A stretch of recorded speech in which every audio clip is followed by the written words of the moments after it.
Olá, o que é uma igreja apostólica? Como é uma igreja apostólica? Bom, a gente procurando na nossa época não vai encontrar uma igreja genuinamente apostólica pelo simples fato de que não vivemos na era dos apóstolos, não existem mais apóstolos. Portanto, a gente não vai ter a igreja chamada apostólica. O máximo que a gente pode ter são igrejas inspiradas no ensino dos apóstolos, baseadas no ensino dos apóstolos. Isso sim podemos e devemos ter. Mas quando a gente vai lá para o primeiro século e busca referência do que era uma igreja apostólica, certamente nós não vamos encontrar uma igreja perfeita, uma igreja que não errava, uma igreja que todo mundo era certinho, mas com toda certeza o que nós vamos encontrar são ingredientes que nos mostram marcas importantes, marcas que devem servir de referência. Esses ingredientes, essas marcas que a gente encontra ali na igreja do primeiro século, esses elementos, eles estão nas Escrituras, estão no Novo Testamento. Nós devemos buscá-los para entender o que é uma igreja apostólica e assim buscarmos essa referência para que uma igreja seja inspirada nisso e se baseie nisso. O apóstolo Paulo, encerrando aqui a carta de Paulo aos Romanos, tá caminhando aqui para o finalzinho mesmo, ele envia várias saudações a pessoas que ou eram ali de Roma ou estavam em Roma, mas pessoas que de uma ou de outra forma congregavam ali, faziam parte do grupo chamado Igreja de Roma. E nessas saudações a gente encontra características importantes do modo de vida dessas pessoas. A gente vê muito dinamismo, a gente não vê nada estático, a gente não vê nada muito institucional, a gente vê algo vibrante, pessoas trabalhando, pessoas ativas, enfim, uma série de características que mostram essa realidade, nos dão um panorama. Mais do que a gente ficar aqui preocupado em associar nomes, quem era Rufo, né? Ele era filho de Cirineu, segundo estudiosos e tal, em vez da gente abordar por isso, que é válido, né? Uma abordagem válida, a gente precisa estudar isso para poder chegar em algo mais consistente na hora de a gente comentar aqui e dispor. O que nós vamos procurar fazer é ver as características dessa igreja apostólica, a igreja realmente apostólica. Então a gente vê aqui Paulo mostrando a sua apreciação pelas pessoas e pelos seus ministérios, por aquilo que as pessoas faziam. E isso é o que nós vamos tomar como base, como referência aqui nesse texto de hoje.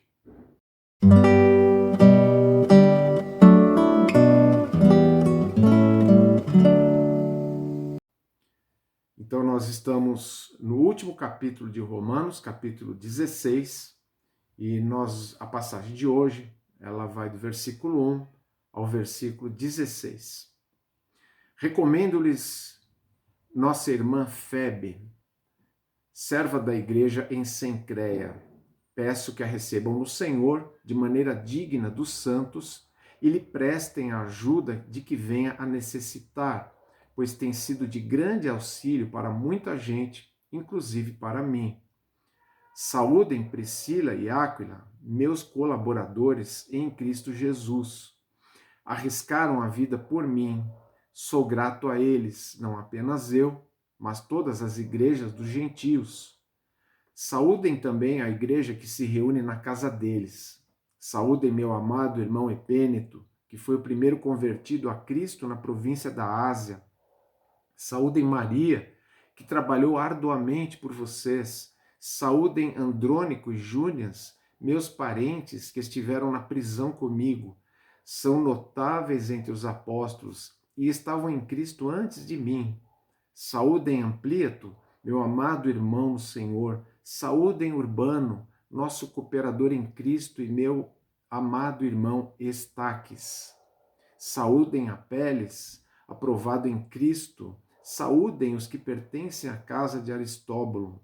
Saúdem Herodião, meu parente. Saúdem os da casa de Narciso, que estão no Senhor. Saúdem Trifena e Trifosa, mulheres que trabalham arduamente no Senhor. Saúdem a amada Pérside, outra que trabalhou arduamente no Senhor. Saúdem Rufo, eleito no Senhor, e sua mãe, que tem sido mãe também para mim. Saúdem Asíncrito, Flegonte, Hermes, Pátrobas, Hermas e os irmãos que estão com eles. Saúdem Filólogo, Júlia, Nereu e sua irmã, e também Olimpas e todos os santos que estão com eles. Saúdem uns aos outros com beijo santo. Todas as igrejas de Cristo enviam-lhes saudações. A Igreja Apostólica que nós vemos aqui é a igreja sob a influência dos apóstolos, mais especificamente aqui falando do apóstolo Paulo, com a sua grande influência sobre todo o território ali dentro do Império Romano, e as igrejas que foram sendo fundadas ou diretamente por ele e sua equipe, a equipe que trabalhou com ele, não foi sempre a mesma, né? Os componentes foram mudando, mas não só por isso, mas por pessoas que foram se espalhando, discípulos dos discípulos, enfim, mas sob a sua influência. E agora que ele está fazendo esses reconhecimentos dessas pessoas que em Roma demonstraram toda essa forma de agir, e nós vamos ver algumas dessas características aqui. Em primeiro lugar, são pessoas salvas. Nós vemos aqui vários termos equivalentes no texto, equivalente a ser salvo. Nós vemos o termo irmão, no versículo 5, falando de epêneto. Nós vemos o termo primeiro convertido na Ásia, falando de Amplíato, no versículo 8.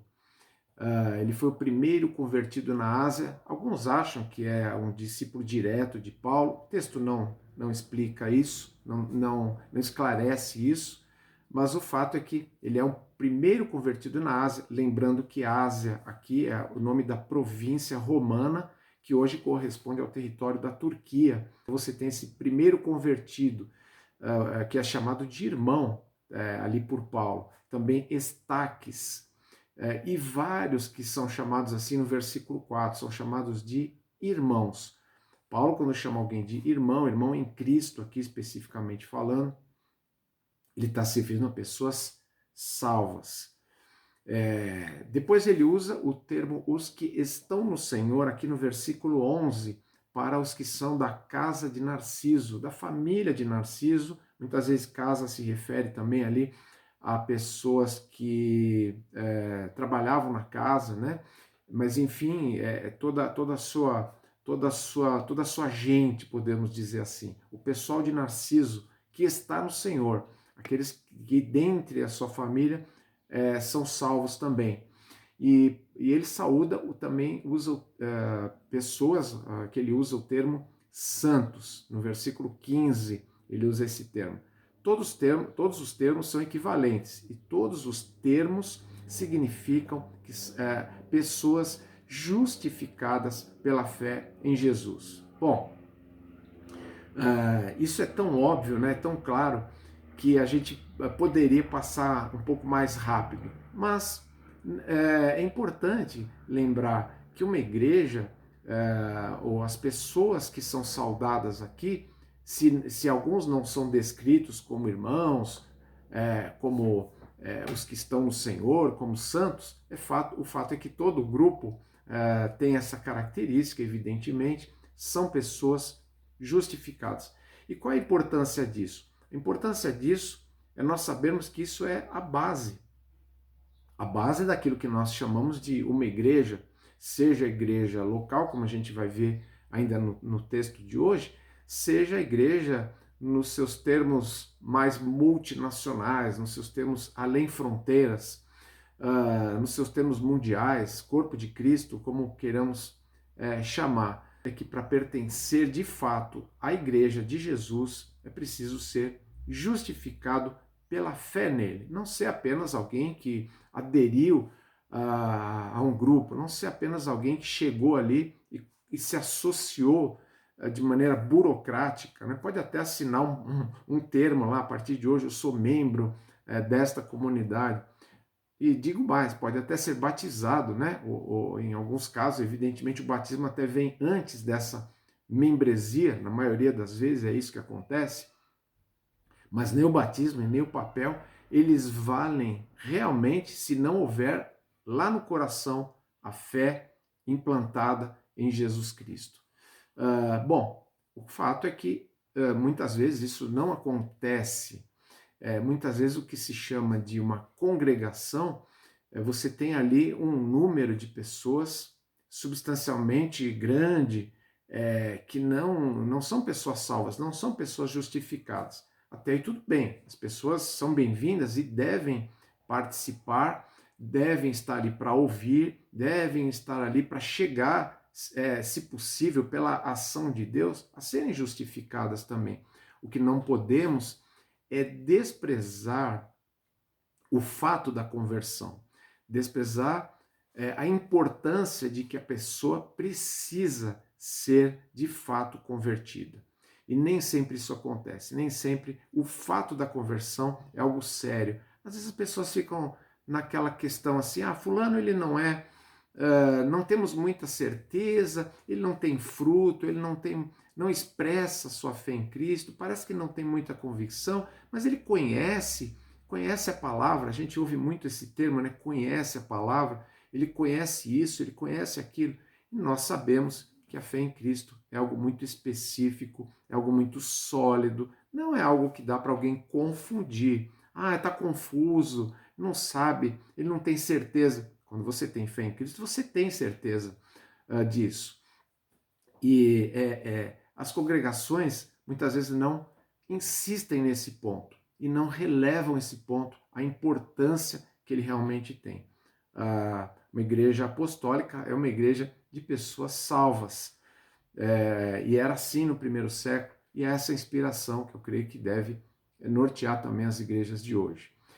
A igreja apostólica lá do primeiro século, ela era uma igreja de pessoas dedicadas. A gente vê isso aqui. Mas dedicadas a quê? As pessoas podem se dedicar a muitas coisas. As pessoas podem se dedicar à filosofia de um líder. Elas podem se dedicar a um modelo de gestão eclesiástica, por exemplo. Isso existe. Mas o que nós vemos aqui, o que precisa ser bem delineado, é que a causa aqui é a causa do Evangelho. Pessoas dedicadas à causa do Evangelho. A primeira pessoa que Paulo cita aqui é Febe. Isso está aqui nos versículos 1 e 2. E provavelmente ela é a emissária da carta. Isso é interessante, porque Paulo está pedindo para que eles a recebam bem. Ela está indo para Roma e provavelmente ela que está levando esta carta para a igreja de Roma. Interessante. Ele é uma pessoa que está ali perto de Paulo, ela está ali no porto de Cencreia, que é um lugar ao lado de Corinto. Alguns até entendem historicamente que Cencreia era um dos portos de Corinto, uma vez que Corinto dava para os dois lados ali, tinha dois portos. Mas enfim, está ali na vizinhança, ela está perto e Paulo pede, provavelmente, essa ideia que nós temos, de que ela leve a carta, e Paulo pede que ela seja dignamente recebida, como convém, que eles a recebam do modo como um irmão deve ser recebido por outros irmãos. Essa ideia do que Paulo traz aqui. Por que ele diz isso? Qual a ideia? Ele diz que ela é uma grande auxiliadora, uma pessoa de grande auxílio para todos, para todas as igrejas ali, mas especialmente para ele. Paulo, foi ajudado por ela. Tem especulações, ajudou financeiramente, ajudou fazendo o almoço lá para ele.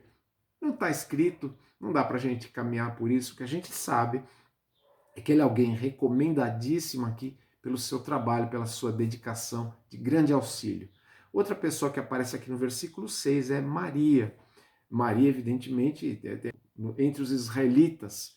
É um nome bastante comum, né? Miriam, Maria, são os nomes equivalentes. Então não sabemos exatamente quem é esta Maria especificamente.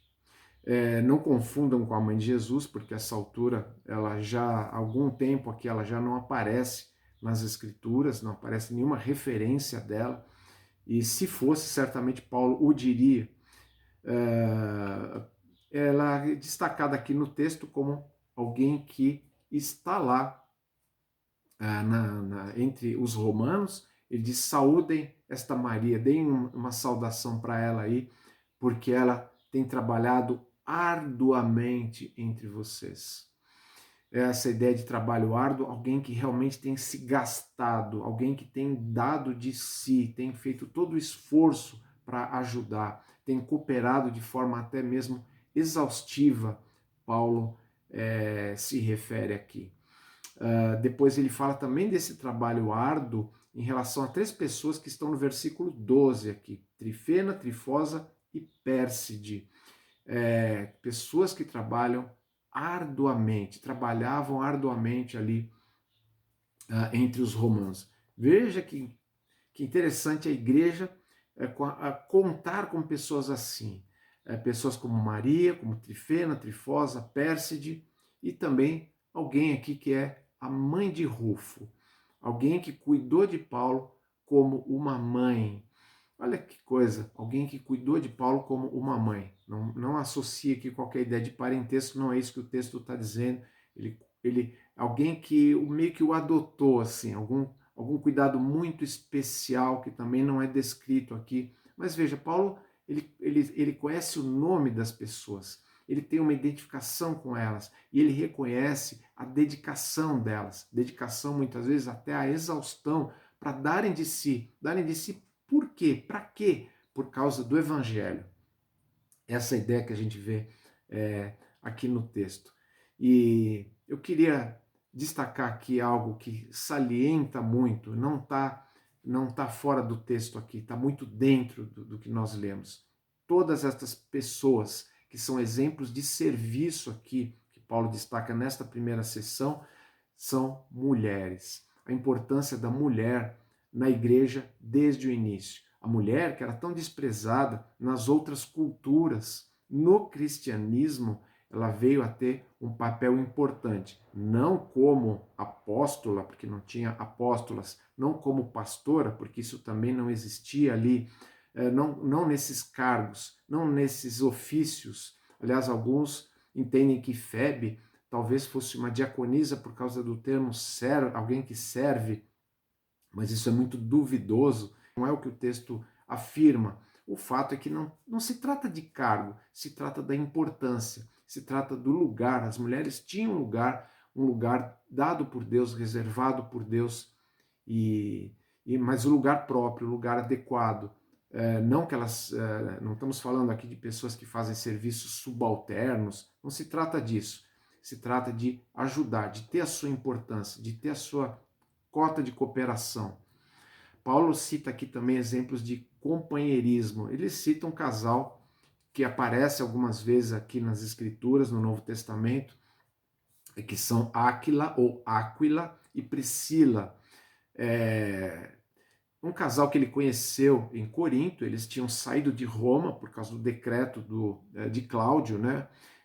Que havia expulsado os judeus de Roma. Não vamos entrar aqui em mais detalhes históricos, mas eles haviam sido expulsos junto com o grupo de judeus, tinham ido para Corinto, saíram de Roma, foram para Corinto, se identificaram com Paulo, não só porque eram convertidos, eram cristãos, mas também porque tinham a mesma profissão. Eles faziam tendas, seja lá essa tenda especificamente o que for, mas o fato é que eles eram artesãos, vamos colocar dessa forma, fica absolutamente claro, e se identificaram, moraram juntos, e trabalharam juntos, e ministraram juntos.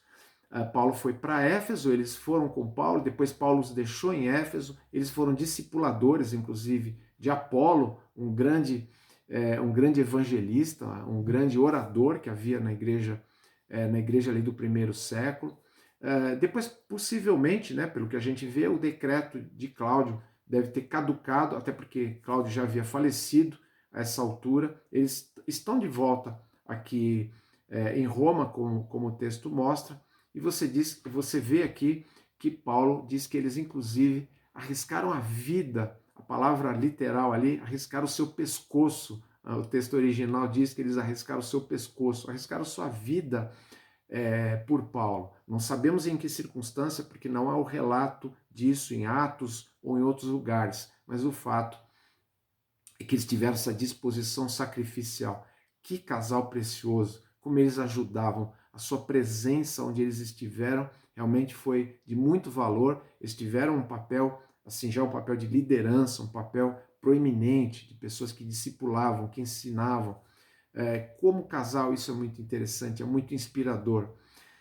Nós temos também o caso de Andrônico e Júnias, que alguns acham que também se trata de um casal. O nome Júnias é um pouco controverso aí em relação a isso, mas nós vemos aqui no texto que eles estiveram presos junto com Paulo. Eles foram precursores de Paulo no Evangelho, eles se converteram antes de Paulo. Paulo fala que eles são seus parentes, a ideia aqui pode ser parente literalmente falando de sangue, mas pode simplesmente significar que eles eram israelitas como ele. Isso não vai fazer grande diferença aqui para a avaliação do seu ministério, da sua dedicação, do seu serviço. O fato é que eles tinham boa reputação entre os apóstolos. A ideia de que eles eram contados como pessoas de valor pelos apóstolos. Eles eram relacionados assim, eles eram reputados assim. Já tinham essa consistência de bom testemunho. E Paulo diz, olha, vocês têm pessoas de muito valor aí em Roma, pessoas que realmente têm sido aprovadas nesse sentido. E por falar em aprovado, aparece uma pessoa especificamente citada como aprovado. Não que os outros não fossem, mas ele cita o caso de Apeles. Talvez porque ele tenha passado por muitas provações. Essa ideia de alguém aprovado geralmente se refere a isso, né? Aprovação é porque passou no teste, né? Passou no teste das provações, mostrou sua verdadeira fé, a fé verdadeira em Cristo, genuína em Cristo. Mais uma vez eu digo, não é que os outros não fizessem, mas ele destacou isso, talvez até para nos lembrar da importância de que a aprovação que importa é a aprovação de Deus, a aprovação que vem de Deus. E Paulo reconhece que Apeles era alguém assim. E nós vemos que essa dedicação que esse grupo de pessoas demonstrou pela causa do Evangelho, é uma dedicação mútua e é a marca da igreja. São pessoas que de maneiras diferentes serviram, se dedicaram. Isso é muito importante a gente entender. Cada um atuou de um jeito, cada um atuou em lugares diferentes, de formas diferentes, mas com algo em comum, uma intensa dedicação. Dedicação pela mesma causa. E por isso Paulo os cita aqui. Não é uma homenagem, não é glorificar os homens, não se trata disso, mas certamente apresentá-los como exemplos. Para nós olharmos para esses nomes e pensarmos, puxa, tem nome aqui que só aparece uma vez nas Escrituras. Nós só ficamos sabendo porque Paulo mencionou.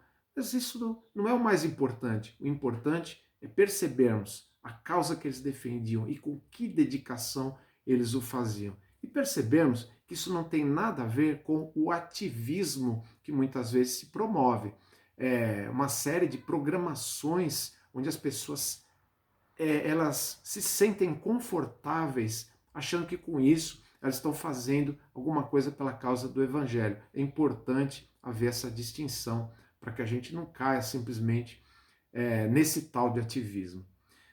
E Paulo mostra aqui que uma característica importante dessa igreja do primeiro século, a igreja que a gente pode chamar de apostólica por causa da influência dos apóstolos, com as suas falhas, com seus defeitos, mas ainda assim a igreja que a gente pode chamar que tem essa forte identificação com o ensino, com o exemplo, com tudo aquilo que os apóstolos transmitiam. E essa característica que ele coloca aqui finalmente, né, nesse trechinho, é que essas pessoas, elas, além de serem pessoas salvas, pessoas dedicadas, elas são pessoas unidas.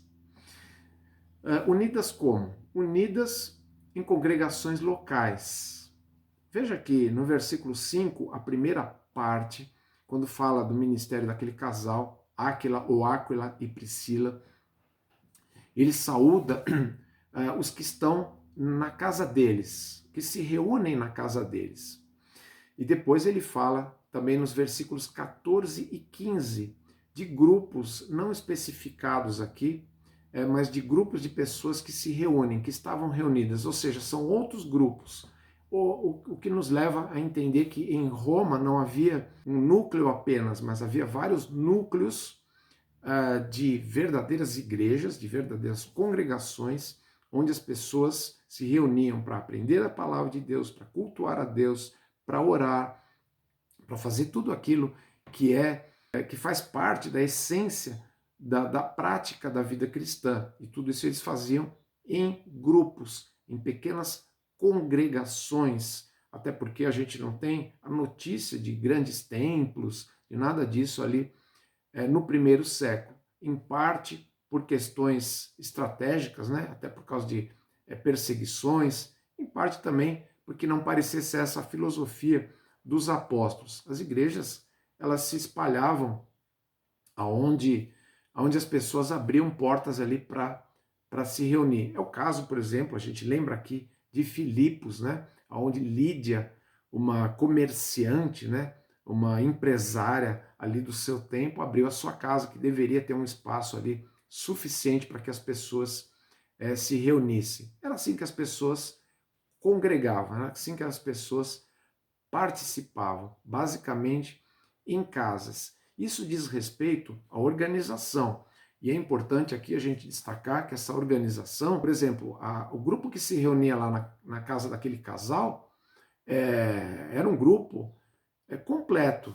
Ali não faltava a liderança, ali não faltavam as ordenanças, a prática das ordenanças. Ali era uma igreja. Não vamos confundir com modelos que nós temos aí na atualidade, onde você tem pequenos grupos que são diferentes dessa ideia de congregação. Então não pode misturar as coisas, né?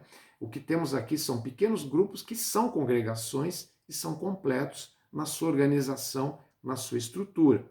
Além disso, você tem aqui pessoas que estão unidas por vínculos especiais. Então, esses grupos não são apenas organizações, mas eles eram organismos, como até hoje é a igreja, um organismo vivo no qual as pessoas estão unidas por laços espirituais. E Paulo aqui no encerramento desse trechinho ele diz que eles deveriam saudar-se com beijo santo. O ósculum, né, que é a palavra romana que é utilizada aqui por Paulo, era aquele beijo respeitoso, afetuoso, de pessoas de ambos os sexos. Não havia nenhuma conotação de sensualidade, nada disso, nesse ósculum, como os romanos assim chamavam. Não fica muito difícil a gente entender que até hoje, em muitas culturas, seja no Oriente Médio, seja em alguns lugares da Europa, na Rússia, no leste europeu, a gente ainda vê as pessoas de ambos os sexos, né, se saudarem dessa forma. No caso do Brasil, nós não temos por hábito muito comum, em alguns círculos, em alguns meios, sim, existe essa saudação, mas não é a prática mais comum. Talvez a nossa prática mais equivalente aqui seja aquele abraço bem apertado, que é característico do nosso povo. E aqui, claro, é um elemento cultural onde o que a gente precisa destacar é o afeto envolvido, a consideração envolvida. Isso é o mais importante. Isso é o que Paulo destaca aqui. Saúdem-se, demonstrem afeto, demonstrem que vocês gostam de estar juntos, que vocês gostam uns dos outros. E ele diz aqui: todas as igrejas saúdam vocês. Veja que essa união, essa unidade, ela não é só local, mas ela é uma unidade que ultrapassa fronteiras. as igrejas, Paulo aqui falando como um apóstolo de verdade, né, que ele levando aqui a sua palavra representativa, né? Talvez até mesmo ele tenha conversado com vários deles, falou, olha, eu estou querendo ir para Roma e tal, de lá eu que vou para a Espanha, talvez ele tenha comentado coisas nesse sentido, e quantos desses irmãos devem ter demonstrado, olha, manda lá nosso abraço, nosso afeto, manda nossa saudação para o pessoal de Roma. Paulo diz, olha, eu aqui transmito, juntamente com eles, todos transmitem esse afeto para vocês. Esse pertencimento mútuo é marca da igreja. Esse pertencimento ele tem níveis diferentes. Ele vai ter aquele pertencimento da congregação, e dentro da congregação, alguns laços que são mais estreitos, né, do que outros. Não tem problema, o fato é que a igreja é feita de laços, ela é feita desse pertencer uns aos outros. Isso precisa ser bem entendido, isso é tão característico, isso é tão importante. Na igreja, a igreja apostólica foi constituída dessa forma.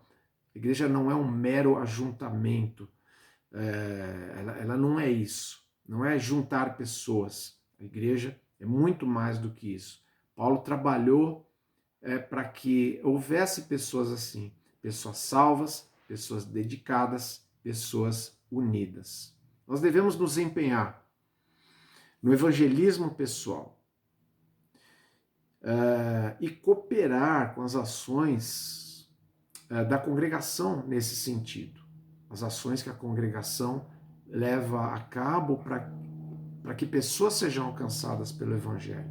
Devemos atuar congregacionalmente e individualmente, para que tenhamos pessoas genuinamente convertidas, salvas, verdadeiros irmãos em Cristo entre nós. Não devemos desprezar esse fato. Não devemos ficar descansados com pessoas ao nosso lado, sentando ali junto conosco, num culto, numa congregação, que nós não sabemos no que essa pessoa realmente crê, se ela é uma pessoa verdadeiramente salva ou não. Isso deve nos incomodar. Nós temos que ter uma atitude, para usar um termo atual aqui, né? Um termo da moda, proativos, né? Nesse sentido.